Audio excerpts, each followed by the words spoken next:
खरीदने के लिए है। अब वोट लोकतंत्र में खरीदी थोड़ी नहीं जाती है।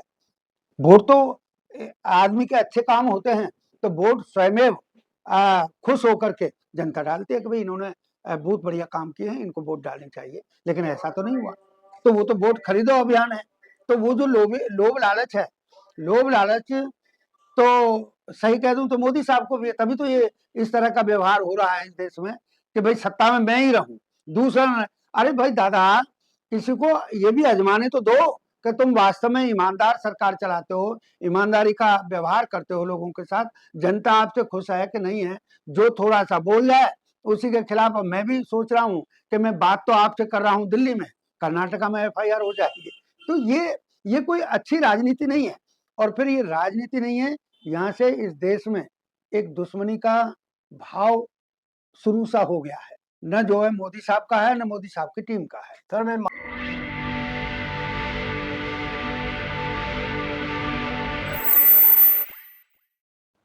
जय भीम, मैं मेवालाल और आप देख रहे हैं बहुजन समय।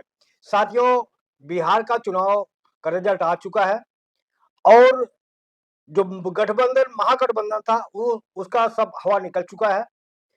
अब 20 तारीख को नीतीश कुमार अब मुख्यमंत्री बनने के लिए शपथ लेने की तैयारी पूरा जोरों शोर से चल रहा है।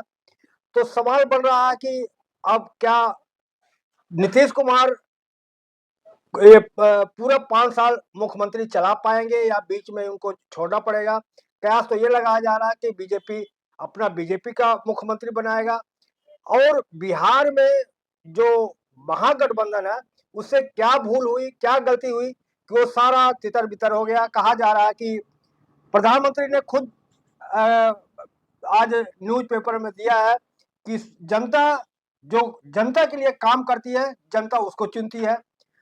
क्या सरकार का काम देख करके जनता ने चुना है या सरकार ने जो चोरी छुपे पहले रात के अंधेरे में पैसा बांट करके वोट लिया जाता था, अब दिन दहाड़े उनके खाते में पैसा डालकर 10-10 हजार रुपया लिया गया।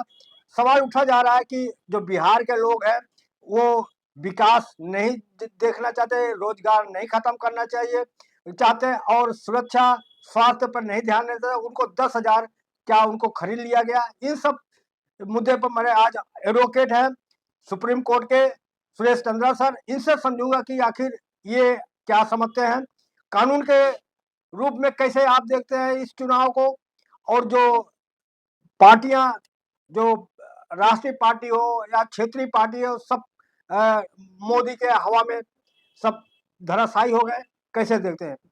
Master advocate Suresh Chandra sir, मैं आपसे जानना चाह रहा हूँ, जो बिहार का चुनाव हुआ है अब जो है रिजल्ट आ गया है। अब नीतीश कुमार, क्या लगता है कि ये पूरे 5 साल जो मुख्यमंत्री बनाए भी जाएंगे, 20 तारीख का पता लग रहा है कि वो शपथ ग्रहण लेंगे, आपको क्या लग रहा है? देखिएगा, आपके इस लोकप्रिय चैनल के माध्यम से मैं अपने बहुजन समाज के सभी श्रोता दर्शकों और साथ ही साथ सर्व समाज के सभी श्रोता और आपके लोकप्रिय चैनल को देखने वाले लोगों के लिए मैं तहे दिल से मंगल कामना करता हूं कि भाई जिस तरह के आजकल ये चुनाव प्रणाली बना दी गई है, चल रहा है मामला, अभी हुआ ही है जो अभी आपने जिक्र किया, ऐसे चुनाव प्रक्रिया वो ना देखें और निष्पक्ष साफ सुथरे चुनाव प्रक्रिया को वो देखें, ऐसे मेरी मंगल कामना है। और जो अभी आपने कहा फेसबुक पर एक खबर चल रही है, कितना झूठा है कितना सच्चा है ये तो जो फेसबुक पे डालने वाले लोग जाने, कि नीतीश कुमार जी ने, मेरे भी अल्फाजों में ये है अल्फाज, कि शायद उन्होंने बीजेपी से NDA से नाता तोड़ दिया है। करंट है, फेसबुक पर ये न्यूज चल रही है। और वो दूसरे जो घटक हैं उन लोगों के साथ मिल मिला करके RJD से भी तालमेल खा करके वो लोग सरकार बना सकते हैं और मुख्यमंत्री बन सकते हैं। उप मुख्यमंत्री उनका नाम चल रहा है, लालू जी के जो बेटे हैं तेजस्वी यादव, उनका नाम चल रहा है। उधर जो मांझी साहब हैं, उन्होंने भी ये कह दिया है कि जितनी सीट हमने चाही थी, जो सीट हमारी चाहत में थी, वो हमको न दे करके बीजेपी ने हमारे साथ अन्याय किया है। इसलिए हम भी उनसे नाता तोड़ रहे हैं। अगर ये स्थिति बन गई और नीतीश जी की बात यदि नायडू जी ने भी उधर समझ ली, तो बिहार विधानसभा की तो बात एक दूर रही, कहीं केंद्र में भी ये सिलसिला शुरू हो सकता है। और नीतीश जी की तो छोड़ो, मोदी साहब भी शायद है पीएम रह पाए न रह पाए। बड़ी गंभीर और गहरी बात है जो फेसबुक पर चल रही है। सर, मैं आपसे जानना चाह रहा हूँ, मोदी के आंधी के सामने सारी पार्टियां सिट्टी पिट्टी गुल हो गई है। बहुजन समाज पार्टी हो, आजाद समाज पार्टी हो, आरजेडी हो, ये सब दम भरते थे कि हम अपनी सरकार बनाएंगे, लेकिन वहां तो सब उस आंधी में फेल हो गए। ये उनका न तो कोई जादू है, न कोई उनका वर्चस्व है, न उनकी कोई विशेषता है। ये तो एक तरह का जो सरकार की जो एजेंसियां हैं, जिनसे सरकार चलाने में मदद ली जाती है, कार्यपालिका में वो लोग आते हैं, ऐसी एजेंसियों का दुरुपयोग करके और पूर्णतः एक देसी भाषा का जो शब्द है गुंडागर्दी, ये वो व्यवहार हो रहा है। अन्यथा तो इस तरह का रिजल्ट न पहले कभी आया है और पूरी संभावना है कि कल को भी इस तरह का रिजल्ट नहीं आएगा, क्योंकि चोरी करने वाला यदि चोरी में सफल हो भी जाता है तो वो इतना चौकन्ना जरूर हो जाता है कि अब की बार तो तुक्का लग गया, अगली बार जरूर जनता और जो विपक्ष के लोग हैं, अन्य दलों के लोग हैं, वो हम पे पूर्णतः निगरानी रखेंगे। इसलिए कॉमन कोर्स में ही वो लोग चुनाव करेंगे, कराएंगे। तो क्या आप मोदी की आधी नहीं मानते कि उनकी आधी चली है वहां बिहार में? देखिएगा, मैंने पहले ही कहा, मोदी जी की एक खासियत तो बता दो कोई भी, भाई उन्होंने शिक्षा के क्षेत्र में कोई विशेष काम किया हो, उन्होंने सुरक्षा के क्षेत्र में कोई विशेष काम किया हो, उन्होंने चिकित्सा के क्षेत्र में कोई विशेष काम किया हो। अरे भाई आपने आयुष्मान वो सिस्टम दिया तो यूपी में अलग है, बिहार में अलग है, दिल्ली में अलग है, दिल्ली में तो लागू भी नहीं था। अब आप लोगों ने कुछ कह सुन करके उसको एक तरह से ताकत लगा करके काम किया है कि भाई जो 70 और 70 से ऊपर के लोग हैं उनके लिए दिल्ली में लागू होगा। क्यों भाई, जब 60 से आप सीनियर सिटीजन मान लेते हो या बीमार, ताज्जुब की बात तो ये है, मैं आपके माध्यम से ये भी कह देना चाहता हूँ, मोदी साहब सुने और भी सुने, शिक्षा विभाग के शिक्षा मंत्री सुने, केंद्र के सुने, राज्य के सुने, कि भी जिस उम्र में चिकित्सा की जरूरत है उस दौरान तो सुविधा नहीं है। यहां तक कि जो इंश्योरेंस कंपनियां हैं मेडिक्लेम वाली, वो भी नहीं करती हैं। और जब जिस उम्र में जरूरत नहीं है, युवा अवस्था में हर आदमी उम्मीद करता है कि आदमी कम जाएगा अस्पताल, हमारी उम्रों का आदमी ज्यादा संभावनाएं बनती है, तो हमारे मेडिक्लेम नहीं होते और जो नई उम्र के बच्चे हैं उनके लिए मेडिक्लेम की फैसिलिटी है। बड़ी विचित्र बात है। अरे भाई मोदी साहब, आप भी उसी उम्र के हो, आप 74-75 के हो गए, लेकिन आप एक प्रधानमंत्री हैं तो आपके लिए तो सुविधा है, लेकिन जो गांव का प्रधान है उनके लिए तो सुविधा नहीं है, गांव की जो जनता है उसके लिए सुविधा नहीं है। और अगर है तो फिर मैं एक नई बात कह देता हूं, जानते हैं ये सारे लोग कि जो कार्ड बनता है, अगर वो प्राइवेट सेक्टर के हॉस्पिटल में पहुंच गए तो एक ही बार में जितनी लिमिट होती है कार्ड की उतना सुपड़ा साफ कर देते हैं। अगली बार अगर बीमार हो आदमी तो इलाज नहीं करवा पाता है।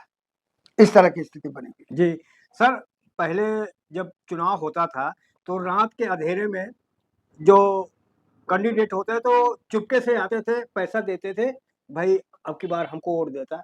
लेकिन अब तो खुल्लम खुल्ला नीतीश जी और मोदी जी के मिल करके 10,000 जो है महिलाओं को दिया गया कि अभी आपको एक काम कीजिए और 1 लाख और भी आपको देंगे, इस तरह से दिया गया और महिलाएं बहुत लंबी कतार में वोट दिया और चुनाव आयोग देखता रहा। क्या यही खेला हो गया क्या? देखिएगा, बात आपकी बिल्कुल सही है, 100% सही है। पहले भी पैसे का चलन नहीं होता था, पहले कहीं किसी ने कोई दावत आवत खिला दी कहीं ले जा करके, और हम लोग तो मान्यवर कांशीराम साहब ने तो ये बसपा के माध्यम से कहा भी कि भाई कोई साड़ी ले लेगा, कोई झाड़ी ले लेगा, कोई मुर्गा ले लेगा, कोई बोतल ले लेगा, ये चलन 1980 के करीब से, उससे पहले तो ये भी नहीं था। ये तो चुपके चुपके होता था सर। और आज तो रात के अंधेरे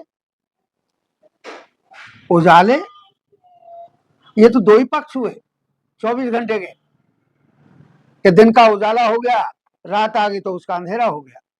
लेकिन अब तो पूरे 24 घंटे कंप्यूटर से बाकायदा चुनाव में जो वोटिंग हो रहा है उससे 24-22 घंटे पहले तक महिलाओं के खाते में 10,000 रुपया ट्रांसफर होता रहा है, रिकॉर्ड है। पहले अगर नकदी जाती थी तो कोई देखता था, कोई नहीं देखता था। तो चुनाव आयोग कहाँ ईमानदार है? चुनाव आयोग ने जब उसके आंखों सामने ये पैसा ट्रांसफर हो रहा है, जानकारी में है, प्रूफ है, तो फिर चुनाव आयोग को तो कार्रवाई करनी चाहिए थी। चुनाव पूरा भी कैंसिल हो सकता था, रद्द हो सकता था, कोई आफत थोड़ी ना है।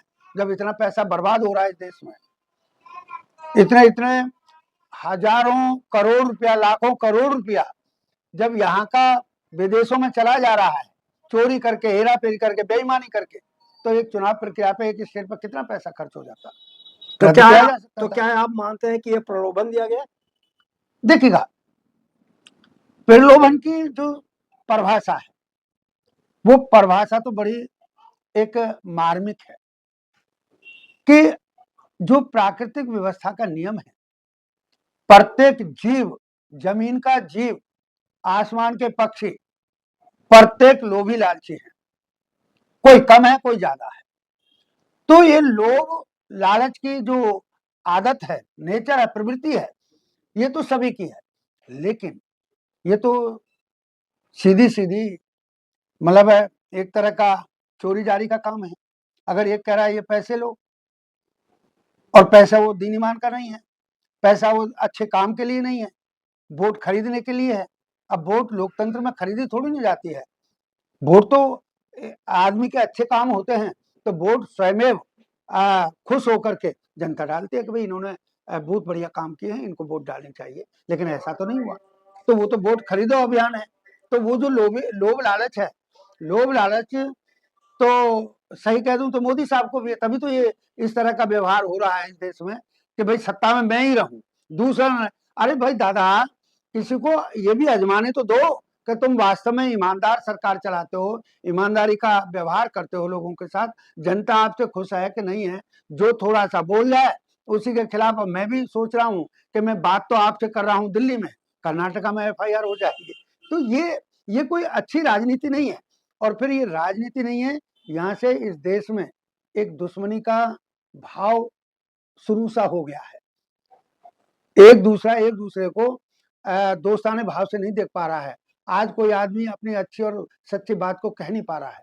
तो ये कोई अच्छी नेचर का न तो सरकार का काम है, और न जो है मोदी साहब का है, न मोदी साहब की टीम का है। सर अब मैं मान लेता हूँ कि अगर प्रलोभन देकर के वोट लिया तो विपक्ष क्या सो रहा था?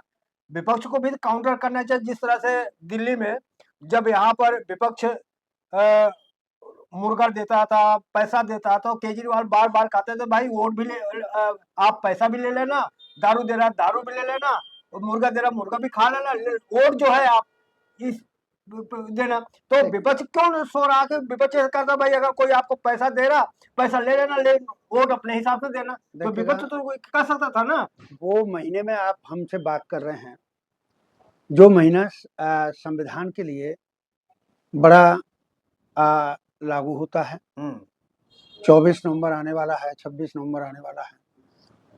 तो धन रहे बाबा साहेब, जिन्होंने आपको जो वोट का अधिकार दिया, वोट डालने की प्रक्रिया दी, और इतना बेहतरीन तरीका दे दिया कि वोट वोट में पड़ती है। तभी तो चाहे केजरीवाल कहें चाहे कोई और वाल कहें, लेकिन मानवर कांशीराम साहब ने ये कहा कि भैया वोट वोट में पड़ती है। अगर कोई गुंडागर्दी, दादागिरी दिखाता है, उस दौरान यदि तुम अपने को किसी भी तरीके से कमजोर समझ रहे हो तो कह देना हाँ हाँ वोट आपकी है। लेकिन वोट वोट में पड़ती है, इसलिए वोट अपनी ही जो अच्छी प्रवृत्ति का आदमी है, उसने अच्छे काम किए हैं समाज के प्रति, भले ही वो कोई पार्षद रहा है नहीं रहा है, एमएलए रहा है नहीं रहा है, सांसद रहा है नहीं रहा है, गांव का प्रधान रहा है नहीं रहा है, लेकिन उसका चरित्र अच्छा है तो वोट वोट में पड़ती है, इसलिए वोट उसको डालना। तो ये साहब का दिया हुआ, कांशीराम साहब का दिया हुआ सिद्धांत है। केजरीवाल साहब का तो सही मायने में कह दूं तो राजनीतिक क्षेत्र में तो जन्म भी नहीं हुआ था जब मान्यवर कांशीराम साहब ने ये अपने सिद्धांत प्रतिपादित किए और बाबा साहेब इन सिद्धांतों को संविधान में लिख करके गए। सर क्या ये मान लिया जाए कि जो 10,000 दिया गया उससे वोट खरीदा गया? हाँ बिल्कुल बिल्कुल, और ये परिभाषा में बिल्कुल वर्णित है, परिभाषित होता है कि खाते में पैसा, मजदूरी का पैसा दिया बदले वोट, तो पैसा डाला बदले में वोट। वो महिला कह रही है टीवी पर, मैंने सुना है उस लेडी को, बिहार की है जी, कि जब उससे मीडिया वाला पूछ रहा है कि क्या विकास हुआ है, वो लेडी कहती है हाँ हाँ हुआ है। कैसे विकास हुआ है? कि मेरे खाते में 10,000 रुपए आए हैं। तो ये 10,000 रुपए आपका विकास हुआ है? कि हाँ हाँ मेरा विकास हुआ है। तो अब सोचिएगा, वो महिला अनपढ़ है, अज्ञान है, वोट की कीमत नहीं जानती है, तभी तो उसने कह दिया क्या 10,000 से कोई विकास होने वाला है? क्या 10,000 से उसकी जिंदगी चल जाएगी 5 साल की? 5 साल में ही तो चुनाव होगा। तो क्या चुनाव आयोग सो रहा है क्या? उनको नहीं दिखाई दे रहा है ये? चुनाव आयोग तो पूर्णतः प्लानिंग में है। उन्होंने तो मोदी साहब का कहना माना है। मोदी साहब ने जो कहा, जैसे जैसे कहा वैसा चुनाव आयोग ने माना है और चुनाव आयोग ने वो किया है। तो हम चुनाव आयोग को बेईमान उतना करार दें, उससे ज्यादा कहीं दूसरे लोग हैं जिन्होंने ये काम करवाया है। मैंने कहा ना कि चाहे सुरक्षा की एजेंसियां हैं, चाहे कानून की एजेंसियां हैं, चाहे ये चुनाव आयोग है, इस तरह के और बहुत सारे आयोग हैं, विधि आयोग है, तो इनमें सब में जो आज प्रभुत्व हो गया है वो उस नेचर के लोग हो गए हैं। अब मैं नहीं कह रहा मैं क्या करूं, शब्द मेरे जरूर हैं, लेकिन इस इंडिया का रिवाज है कि बताते हैं ये तड़ी पार रहे हैं। मैं नहीं कह रहा हूं, मेरे अल्फाज हैं, लेकिन मैंने तो सुना है, लोगों को कह देखा है और टीवी पर भी खबरें देखी हैं, अखबार में भी देखा है कि दोनों भैया जो हैं तड़ी पार हैं। तो फिर भाई वो जो एक कहा जाता है कि चोर चोरी से जाए पर हेरा फेरी से न जाए, तो कल्चर तो वही है ना अभी भी। और फिर उनको अब तो बहुत सारे साथी मिल गए। अब तो जो भी लोभ लालच में आता है, या तो अपने लोभ लालच में इनके पास चला जाता है, या ये डरा इतना देते हैं कि वो उधर आ जाता है। और चाहे दूसरी जगह कितना ही बड़ा अपराधी था, इनके यहाँ आकर के वो आदमी लॉन्ड्री में धुल करके पवित्र बन जाता है। तो ऐसे करके ये निष्पक्ष, ईमानदारी का न तो चुनाव हुआ है, न चुनाव प्रक्रिया रही है, न चुनाव आयोग रहा है इसमें निष्पक्ष। मुझे एक बात बताइएगा, लोभी लालची तो ज्ञानेश जी भी हैं। कैसे बेटी डीएम बन गया, कैसे बेटा डीएम बन गया, कैसे दामाद डीएम बन गया, ये कैसे लग गए? साधारण जनता के लोगों ने भी तो आईएएस आईपीएस वाला यूपीएससी पार किया है, उन लोगों को तो मौका नहीं है। तो ये लोग लालची है। इससे पहले सीजेआई भी रहे हैं, जो जाकर के वो सांसद बने हैं राज्यसभा में। उससे पहले जो मिलिट्री के टॉप ऑन टॉप रहे हैं, वो लोग भी जाकर के चुनाव प्रक्रिया में आए हैं और सांसद बने। तो लोभ लालच आज चरम सीमा पर है। समय दिया इसके लिए आपको बहुत बहुत धन्यवाद। तो ये सुरेश चंद्र सर थे।